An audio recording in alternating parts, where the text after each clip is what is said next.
जय Hind. The academy 2.0 पर आपका स्वागत है।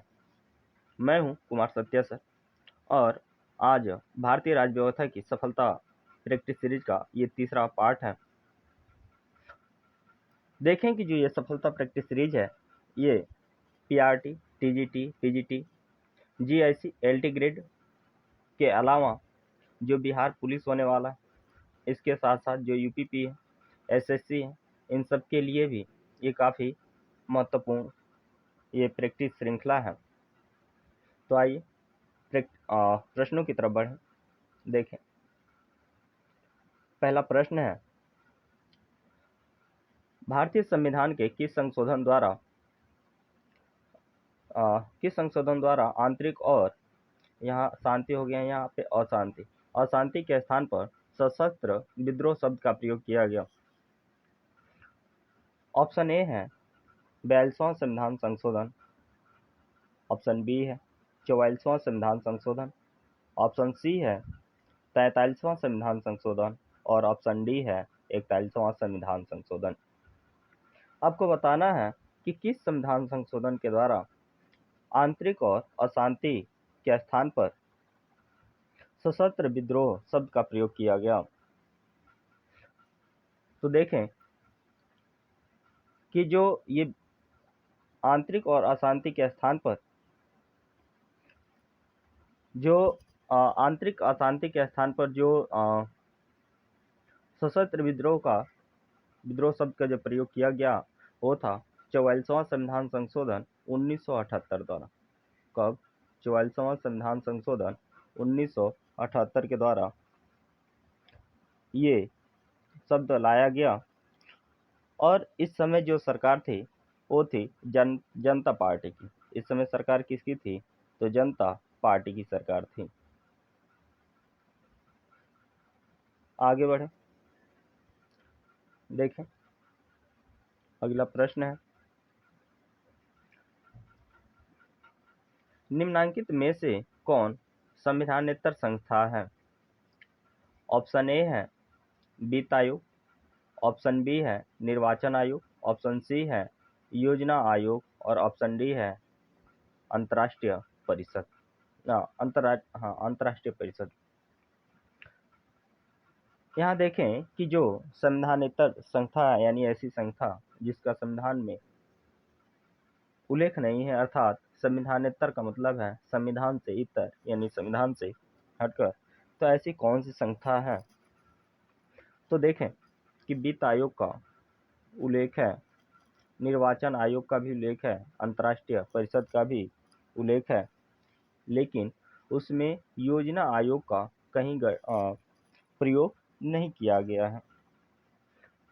अर्थात इसका जो राइट आंसर है वो कौन है? योजना आयोग।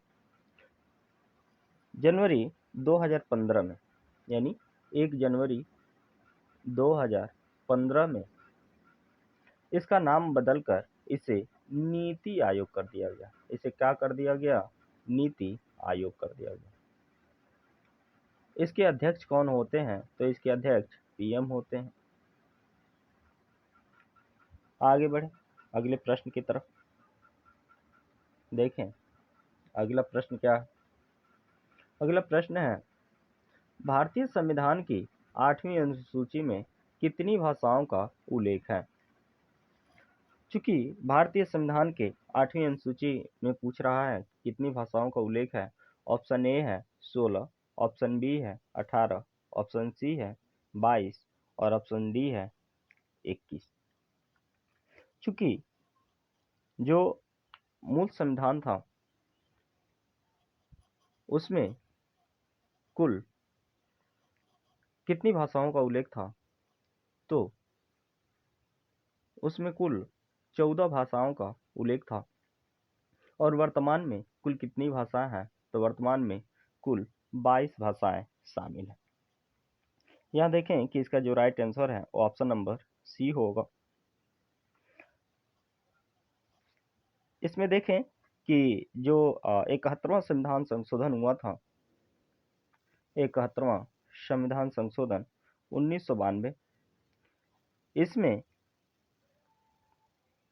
3 भाषाओं को जोड़ा गया, जिसमें पहला था कोंकणी, कोंकणी। दूसरा था मणिपुरी, मणिपुरी। और तीसरा था नेपाली। इसी तरह से देखें कि 2023 में इसमें कुछ भाषाओं को जोड़ा गया, यानी 4 भाषाओं को जोड़ा गया। 2003 में कितनी भाषाओं को जोड़ा गया?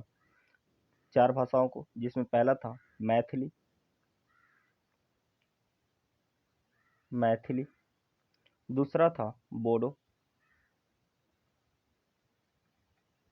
तीसरा था संथाली। और जो चौथा था वो था डोगरी।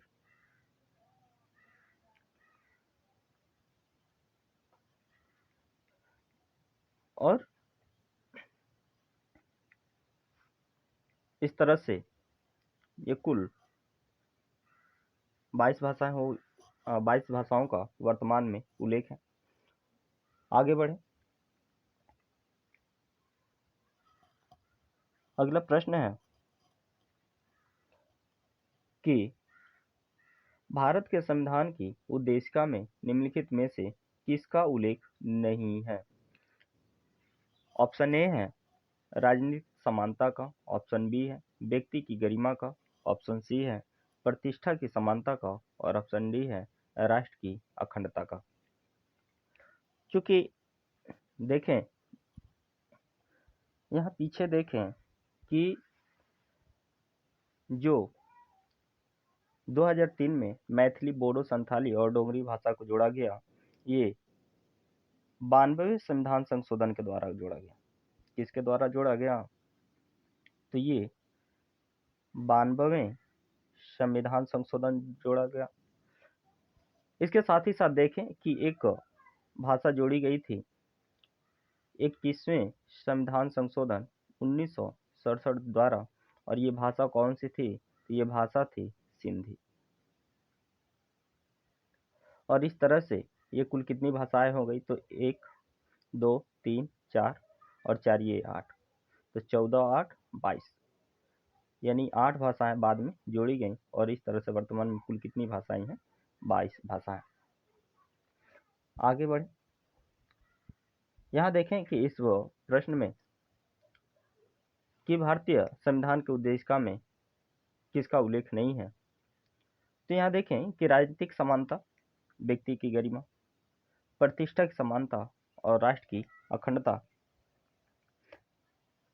में देखें कि व्यक्ति की गरिमा का उल्लेख किया गया, प्रतिष्ठा की समानता का भी बात की गई है, राष्ट्र की अखंडता का भी बात किया गया है, लेकिन राजनीतिक समानता की बात नहीं की गई। अर्थात यहाँ इसका जो राइट आंसर है वो कौन होगा? ऑप्शन नंबर ए होगा। आगे बढ़ें तो देखें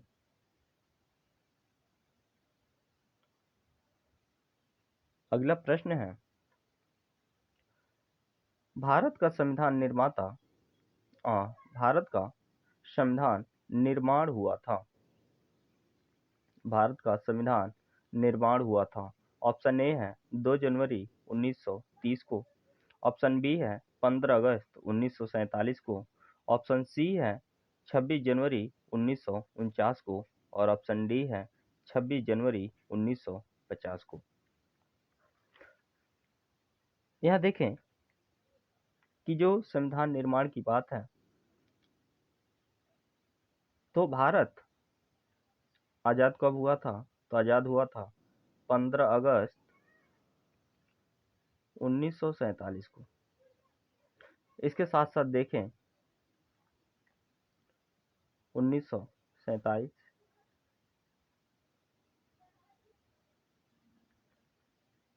और जब संविधान सभा का गठन हुआ तो उसकी प्रथम बैठक कब हुई? 9 दिसंबर 1946 को।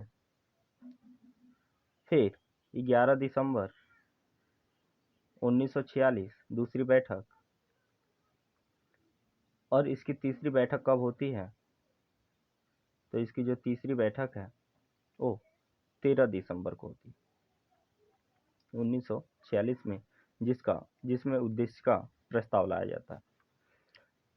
इसके साथ ही साथ देखें कि जो संविधान लागू कब हो जाता है, तो संविधान लागू होता है 26 जनवरी 1950 को। कब लागू हुआ? 1950 को। और संविधान पूर्ण रूप से तैयार कब हुआ? तो पूर्ण रूप से तैयार हो गया था 26 नवंबर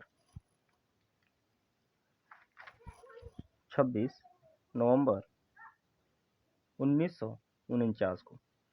26 नवंबर 1949 को क्या हो गया था?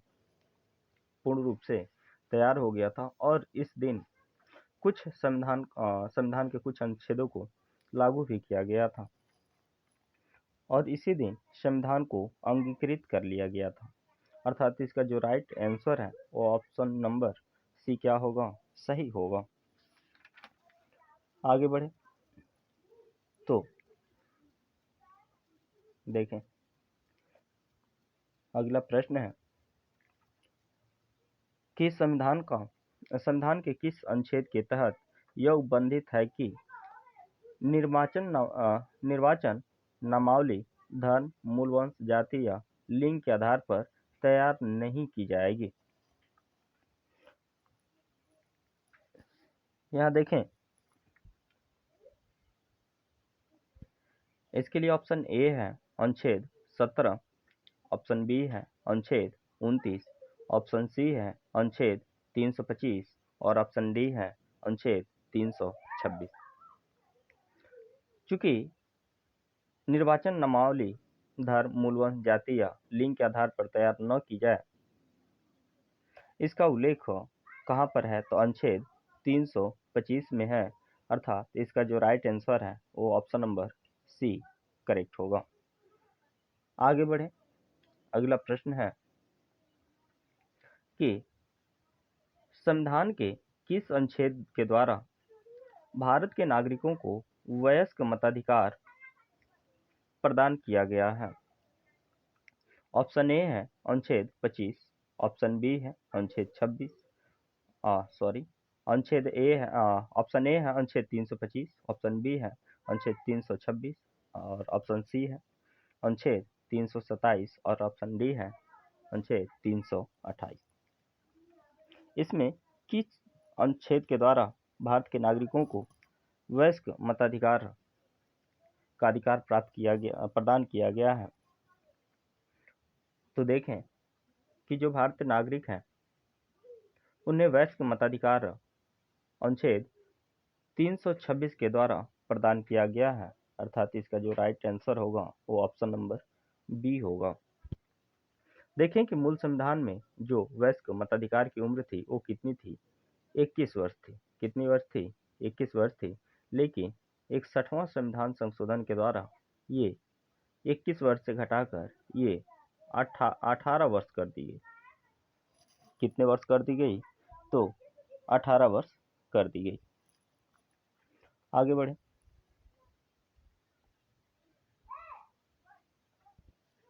अगला प्रश्न है वित्त आयोग के गठन का प्रावधान किस अनुच्छेद में निहित है? ऑप्शन ए है अनुच्छेद 279, ऑप्शन बी है अनुच्छेद 280 में, ऑप्शन सी है अनुच्छेद 281 में और ऑप्शन डी है अनुच्छेद 382 में। देखें कि जो वित्तीय आयोग है या वित्त आयोग है इसके गठन का प्रावधान कहाँ है? तो इसके गठन का प्रावधान है अनुच्छेद 280 में। अर्थात इसका जो राइट आंसर है वो ऑप्शन नंबर बी सही होगा। देखें कि इस आयोग के जो अध्यक्ष हैं उसकी नियुक्ति कौन करता है या इस आयोग की नियुक्ति कौन करता है? तो नियुक्ति करते हैं राष्ट्रपति। कौन नियुक्ति करेगा? तो राष्ट्रपति महोदय क्या करते हैं? नियुक्ति करते हैं। आगे बढ़े, अगला प्रश्न है कि विधानसभा में किसी दल के निर्वाचित सदस्यों के दल बदल पर निम्नलिखित में से किसने प्रतिबंध लगाया है? ऑप्शन ए है संविधान का 52वां संविधान संशोधन अधिनियम। ऑप्शन बी है जनप्रतिनिधित्व का कानून। ऑप्शन सी है 42वां संविधान संशोधन और ऑप्शन डी है संविधान का 74वां संविधान संशोधन। देखें कि जो किसी दल के निर्वाचित सदस्यों के दल बदल पर प्रतिबंध लगाया गया तो किस अनुच्छेद के किस संशोधन के द्वारा लगाया गया, तो लगाया गया 52वां संविधान संशोधन के तहत। यानी इसका जो राइट आंसर होगा वो ऑप्शन नंबर ए सही होगा। जो 52वां संविधान संशोधन है ये कब हुआ था? तो ये हुआ था 1985 में। कब हुआ था? तो 1985 में हुआ था। इसके साथ ही साथ देखें कि 91वां संविधान संशोधन 2003 91वां संविधान संशोधन 2003 के द्वारा सामूहिक दल बदल को भी प्रतिबंधित कर दिया गया। सामूहिक दल बदल को सामूहिक दल बदल को क्या कर दिया गया? तो प्रतिबंधित कर दिया गया। प्रतिबंधित कर दिया गया। अगले प्रश्न की तरफ बढ़े। देखें अगला प्रश्न है किस संविधान संशोधन अधिनियम के द्वारा वयस्क मताधिकार की आयु सीमा 18 वर्ष से घटाकर 21 वर्ष से घटाकर 18 वर्ष कर दी गई? ऑप्शन ए है 42वें, ऑप्शन बी है 44वें, ऑप्शन सी है 61वें और ऑप्शन डी है 73वें।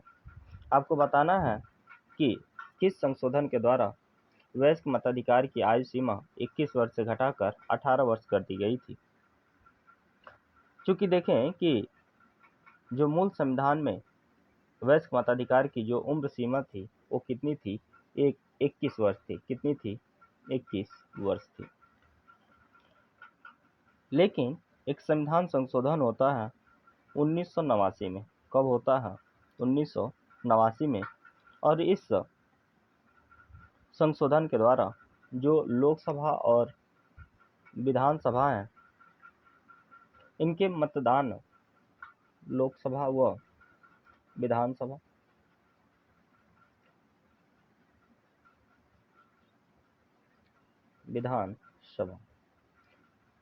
इनके जो निर्वाचक हैं उनकी उम्र सीमा 21 वर्ष से घटाकर 18 वर्ष कर दी गई थी। कितना कर दी गई थी?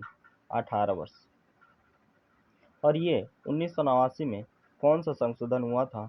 तो हुआ था 61वां संविधान संशोधन 1989, जिसके तहत वयस्क मताधिकार की आयु की सीमा 21 वर्ष से घटाकर 18 वर्ष कर दी गई थी। अगले प्रश्न की तरफ बढ़े। अगला प्रश्न है भारतीय संविधान वकीलों का स्वर्ग है। भारतीय संविधान वकीलों का स्वर्ग है। किसका कथन है? यानी किसने कहा कि भारतीय संविधान वकीलों का स्वर्ग है? ऑप्शन ए है जवाहरलाल नेहरू, ऑप्शन बी है जेनिंग्स, ऑप्शन सी है केसी वियर और ऑप्शन डी है एवी डाइसी। आपको इसमें बताना है कि भारतीय संविधान को वकीलों का स्वर्ग किसने कहा था। तो इसका जो राइट आंसर है वो ऑप्शन नंबर बी होगा। यानी जेनिंग्स ने भारतीय संविधान को वकीलों का स्वर्ग कहा था। इसके साथ ही साथ देखें कि जो भारतीय संविधान है इसे उधार का थैला भी कहा जाता है। इनकी आलोचना की जाती है भारतीय संविधान की, तब उसे भारतीय संविधान जब उसकी आलोचना करते हैं, जब आलोचना की गई तो उसे किसी ने वकीलों का स्वर कहा तो किसी ने उधार का थैला कहा। आगे बढ़े, देखें अगला प्रश्न है, भारतीय संसदीय शासन प्रणाली में मंत्रिमंडल किसके प्रति उत्तरदायी होते हैं? जो भारतीय संसदीय शासन प्रणाली है, इसमें जो मंत्रिमंडल है वो किसके प्रति उत्तरदायी होते हैं? ऑप्शन ए है राष्ट्रपति के प्रति, ऑप्शन बी है लोकसभा के प्रति, ऑप्शन सी है राज्यसभा के प्रति और ऑप्शन डी है सर्वोच्च न्यायालय के प्रति। जो मंत्री होते हैं वो व्यक्तिगत रूप से, जो मंत्री हैं वो व्यक्तिगत रूप से राष्ट्रपति के प्रति उत्तरदायी है।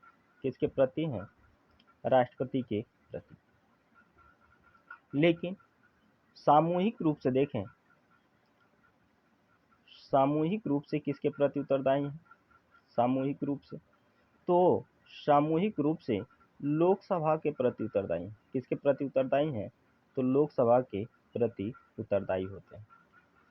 अर्थात यहाँ देखें कि भारतीय संसदीय शासन प्रणाली में मंत्रिमंडल किसके प्रति उत्तरदायी होते हैं? तो लोकसभा के प्रति उत्तरदायी होते हैं। अगर किसी एक मंत्री की बात करेगा तब उसका राइट आंसर क्या होगा?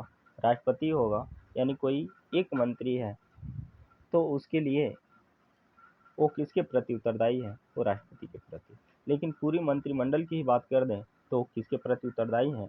तो लोकसभा के प्रति उत्तरदायी होते हैं। अगले प्रश्न की तरफ बढ़ें, देखें अगला प्रश्न है, भारतीय संविधान के किस अनुच्छेद में धन विधेयक को परिभाषित किया गया है? ऑप्शन ए है 110 में, ऑप्शन बी है 111 में, ऑप्शन बी में, ऑप्शन सी है 112 में, ऑप्शन सी है 113 में। आपको बताना है कि किस अनुच्छेद के तहत धन विधेयक को परिभाषित किया गया है। इसका जो राइट आंसर है वो होगा ऑप्शन नंबर ए, यानी अनुच्छेद 110 में धन विधेयक को परिभाषित किया गया है। धन विधेयक का उल्लेख कहाँ है? धन विधेयक का जो उल्लेख है वो है अनुच्छेद 109 में। कहाँ पर है? तो अनुच्छेद 109 में है। और उसे परिभाषित कहाँ किया गया है? तो अनुच्छेद 110 में परिभाषित किया गया है। अगले प्रश्न की तरफ बढ़ें तो देखें अगला प्रश्न है, भारतीय संविधान के निम्नांकित में से किस अनुच्छेद में राज्य को परिभाषित किया गया है? यानी किस अनुच्छेद के तहत राज्य की परिभाषा दी गई है? ऑप्शन ए है अनुच्छेद 1, ऑप्शन बी है अनुच्छेद 8, ऑप्शन सी है अनुच्छेद 10 और ऑप्शन डी है अनुच्छेद 12। आपको बताना है कि किस अनुच्छेद के तहत राज्य की परिभाषा दी गई है। तो देखें कि जो भाग 1 है, भाग 1, इसका अनुच्छेद 1 से 5 तक है। भाग 2 6 से 11 तक, भाग 3 12 से 35 तक और भाग 4 36 से 51 तक है और एक है भाग 4A। यहाँ देखें कि जो भाग 1 है ये राज्य क्षेत्र की बात करता है, संघ राज्य क्षेत्र यानी संघ राज्य की बात करता है। जो भाग 2 है ये नागरिकता की बात करता है। किसकी बात करता है? नागरिकता की। इसके साथ ही साथ देखें कि जो भाग 3 है ये किसकी बात करता है? तो जो भाग 3 है वो मौलिक अधिकारों की बात करता है। किसकी बात करता है? मौलिक अधिकार की। इसके बाद देखें कि जो भाग 4 है वो किसकी बात करता है? तो जो भाग 4 है वो नीति निर्देशक तत्वों की बात करता है। किसकी बात करता है? नीति निर्देशक तत्वों की। इसके साथ साथ देखें कि जो भाग 4A है इसका उल्लेख कहाँ से है? तो अनुच्छेद 51A में है। 51A में यहाँ देखें कि जो भाग 3 है, भाग 3 की शुरुआत जो मौलिक अधिकार है यानी मौलिक अधिकार की बात करता है। मौलिक अधिकार, इसकी शुरुआत कहाँ से होती है? तो अनुच्छेद 12 से होती है और 12 में सबसे पहले राज्य की परिभाषा दी गई है। कहाँ क्या दी गई है? तो राज्य की परिभाषा दी गई है। इसके अलावा राज्य की परिभाषा जो भाग 4 है यानी DPSP है यानी नीति निर्देशक तत्व, जिसकी शुरुआत अनुच्छेद 36 से होती है। अनुच्छेद 36 में भी राज्य की परिभाषा दी गई है, लेकिन जो अनुच्छेद 36 में राज्य की परिभाषा दी गई है वो सेम जो अनुच्छेद 12 में दी गई परिभाषा है, सेम वही है। अर्थात यहाँ देखें कि राज्य की परिभाषा कहाँ दी गई है? तो अनुच्छेद 12 में दी गई है। इसका राइट आंसर क्या होगा? तो ऑप्शन नंबर डी सही होगा। आगे बढ़े अगले प्रश्न की तरफ। अगला प्रश्न है, भारतीय संघवाद बल देता है। यहाँ बोल हो गया है, बल होगा, ठीक है ना? ये बल देता है किस पर?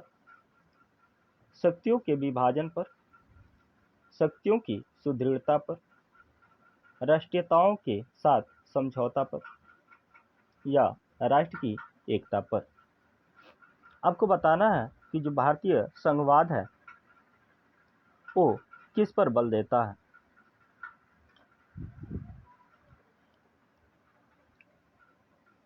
तो देखें कि जो राष्ट्र का संघवाद है वो राष्ट्र की एकता की बात करता है। किसकी बात करता है? तो राष्ट्र की एकता की बात करता है, यानी इसका जो राइट आंसर होगा वो होगा ऑप्शन नंबर डी।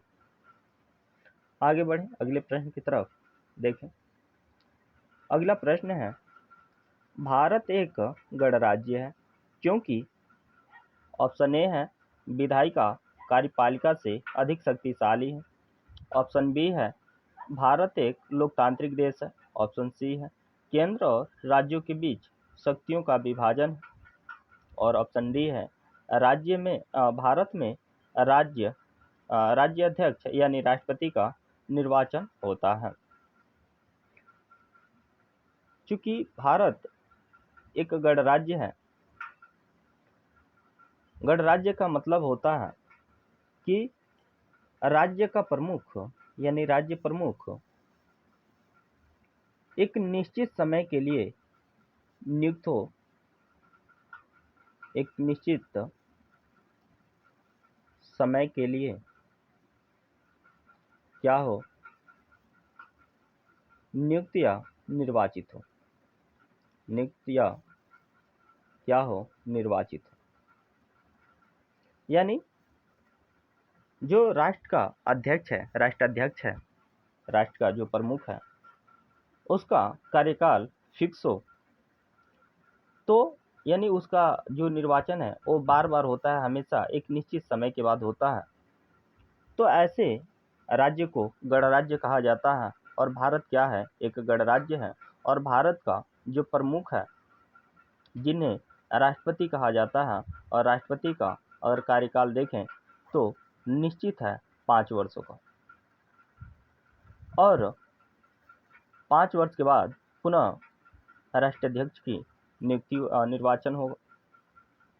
अतः भारत एक गणराज्य है क्योंकि भारत में राज्याध्यक्ष यानी राष्ट्रपति का निर्वाचन होता है। अर्थात इसका जो राइट आंसर होगा वो ऑप्शन नंबर डी होगा। आगे बढ़े अगला प्रश्न है, भारतीय संविधान इनमें से किसका सर्वाधिक ऋणी है, यानी श्रेणी यहाँ पे हो गया है, यहाँ पे ऋणी होगा, ये क्या होगा, यहाँ पे ऋणी होगा। ठीक है, ये श्रेणी हो गया, यहाँ पे ऋणी। ठीक है ना। ऑप्शन ए है स्विट्जरलैंड का संविधान, ऑप्शन बी है संयुक्त राज्य अमेरिका का संविधान, ऑप्शन सी है भारत शासन अधिनियम 1935 और ऑप्शन डी है कनाडा का संविधान। आपको बताना है कि जो भारतीय संविधान है वो सबसे अधिक किसका ऋणी है। तो देखें कि जो भारतीय संविधान है इसका लगभग 2/3 भाग, लगभग कितना, 2/3 भाग किससे लिया गया है, तो भारत शासन अधिनियम 1935 से लिया गया। किससे लिया गया है, भारत शासन अधिनियम 1935 से लिया गया है। अर्थात देखें कि भारत का संविधान है वो सबसे अधिक ऋणी है, तो किसका है, तो भारत शासन अधिनियम 1935 का है। आगे बढ़े अगले प्रश्न की तरफ। देखें कि भारत के संविधान पर सर्वाधिक प्रभाव डाला था, भारत के संविधान पर सर्वाधिक प्रभाव डाला था। ऑप्शन ए है ग्रेट ब्रिटेन के संविधान ने, ऑप्शन बी है संयुक्त राज्य अमेरिका के संविधान ने, और ऑप्शन सी है सोवियत समाजवादी गणतंत्र के संविधान ने, और ऑप्शन डी है भारत शासन अधिनियम 1935 ने। तो देखें कि जो भारतीय संविधान है इस पर सर्वाधिक प्रभाव किसी का देखने का मिलता है, तो वो देखने को मिलता है भारत शासन अधिनियम 1935 का। क्यों, क्योंकि जो भारत का संविधान है, जो संविधान है, संविधान का लगभग 2/3 भाग भारत शासन अधिनियम 1935 से ही प्रत्यक्ष या अप्रत्यक्ष रूप से ग्रहण किए गए हैं। आगे बढ़े अगले प्रश्न की तरफ। अगला प्रश्न है कि निम्नांकित में से किस बात ने भारतीय उच्चतम न्यायालय, निम्नांकित में किस बात में भारतीय उच्चतम न्यायालय में मूल ढांचा सिद्धांत प्रतिपादित किया। आपको बताना है कि सर्वोच्च न्यायालय में ऐसा कौन सा वाद हुआ जिसमें मूल ढांचे के सिद्धांत को प्रतिपादित किया गया था। ऑप्शन ए है केशवानंद भारती वाद, ऑप्शन बी है गोलकनाथ वाद, ऑप्शन सी है मिनर्वा मिल्स वाद, और ऑप्शन डी है गोपालन वाद। यहाँ देखें कि जो मूल ढांचा का सिद्धांत है ये कब आता है, तो ये आता है 1973 में। कब आता है, तो ये आता है 1973 में। और ये इस समय वाद कौन सा आता है, तो इस समय वाद आता है केशवानंद भारती वाद आता है। और इसी वाद में मूल ढांचे के सिद्धांत का प्रतिपादन किया गया था।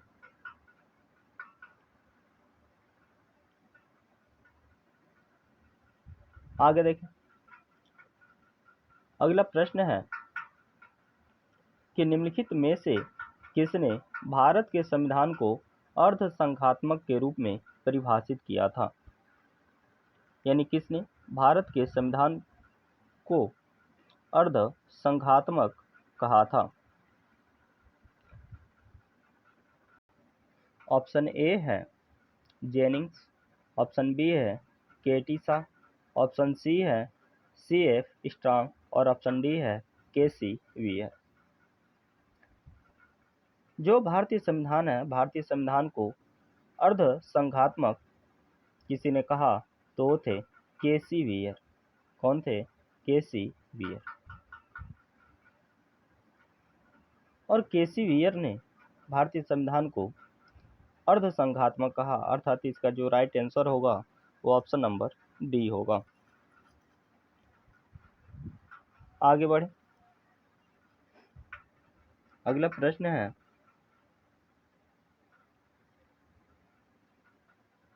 भारत की संसदीय व्यवस्था कौन से सिद्धांत पर आधारित नहीं है?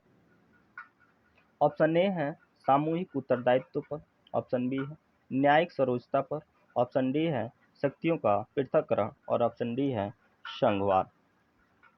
आपको इसमें बताना है कि जो भारत की संसदीय व्यवस्था है वो किस सिद्धांत पर आधारित नहीं है। तो यहाँ देखें कि सामूहिक उत्तरदायित्व का सिद्धांत लागू होता है। इसमें देखें कि न्यायिक सर्वोच्चता की भी बात की जाती है और शक्तियों का पृथक्करण भी है। देखें कि कार्यपालिका, विधायिका और न्यायपालिका तीनों क्या हैं? पृथक है। सर्वोच्च न्यायालय को यहाँ पे न्यायिक सर्वोच्चता की प्रदान की गई है। अगर कोई विधि जो संविधान के विरुद्ध बनती है या विधि के उल्लंघन बनती है तो उसे वहाँ पे जो सर्वोच्च न्यायालय है उसे खारिज कर सकता है। यहाँ देखें कि सामूहिक उत्तरदायित्व भी है।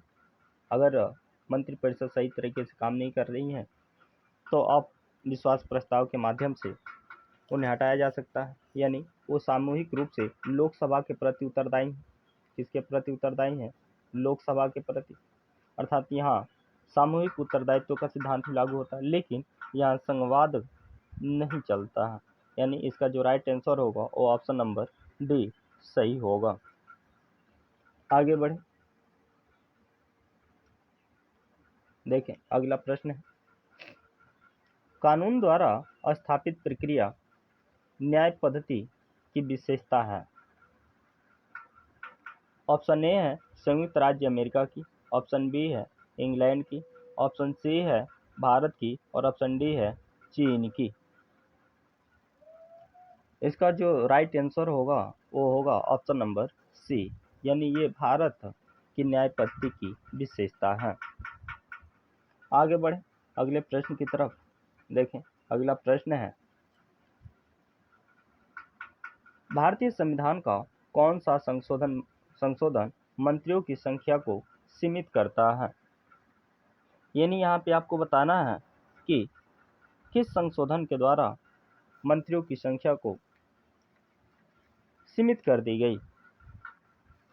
तो ऑप्शन ए है 73वां संविधान संशोधन, ऑप्शन बी है 86वां संविधान संशोधन, ऑप्शन सी है 87वां संविधान संशोधन और ऑप्शन डी है 91वां संविधान संशोधन। जो मंत्रियों की संख्या है ये अगर केंद्र में है तो लोकसभा के कुल सदस्य का 15% से अधिक नहीं हो सकती, और राज्य में है तो विधानसभा के कुल सदस्य का 15% से अधिक नहीं हो सकती है। ये इस संशोधन के द्वारा जोड़ा गया। और ये संशोधन कब किया गया था? तो ये संशोधन किया गया था 2003 में। ये संशोधन कब किया गया था? तो 2003 में इस संशोधन को किया गया। और ये कौन सा संशोधन था? तो ये था 91वां संविधान संशोधन। यानी इसका जो राइट आंसर होगा वो ऑप्शन नंबर डी सही होगा। आगे बढ़े अगले प्रश्न की तरफ। देखें अगला प्रश्न है, भारतीय संविधान का निर्माण निम्नलिखित में से किसने किया था? ऑप्शन ए है संसद ने, ऑप्शन बी है संविधान सभा ने, ऑप्शन सी है भारतीय राष्ट्रीय कांग्रेस ने, ऑप्शन डी है भारतीय सर्वोच्च न्यायालय ने। भारतीय संविधान का निर्माण एक संविधान सभा ने की, अर्थात इसका जो राइट आंसर है वो होगा ऑप्शन नंबर बी, यानी भारतीय संविधान का निर्माण संविधान सभा ने की थी। आगे बढ़े अगला प्रश्न है, भारतीय संविधान सभा के अध्यक्ष थे।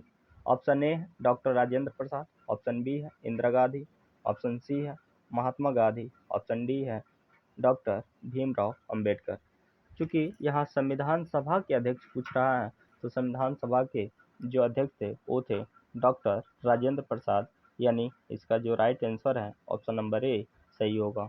इनको अध्यक्ष कब चुना गया, तो इसे संविधान सभा के दूसरे बैठक में यानी 11 दिसंबर 1946 को इनको संविधान सभा का अध्यक्ष चुना गया। और इसके साथ ही साथ देखें कि ये संविधान सभा के प्रथम अस्थाई अध्यक्ष थे।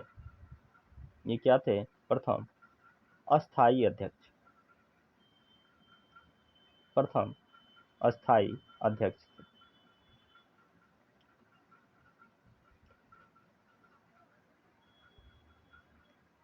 फिलहाल के लिए ये इतना ही प्रश्न है। Thank you.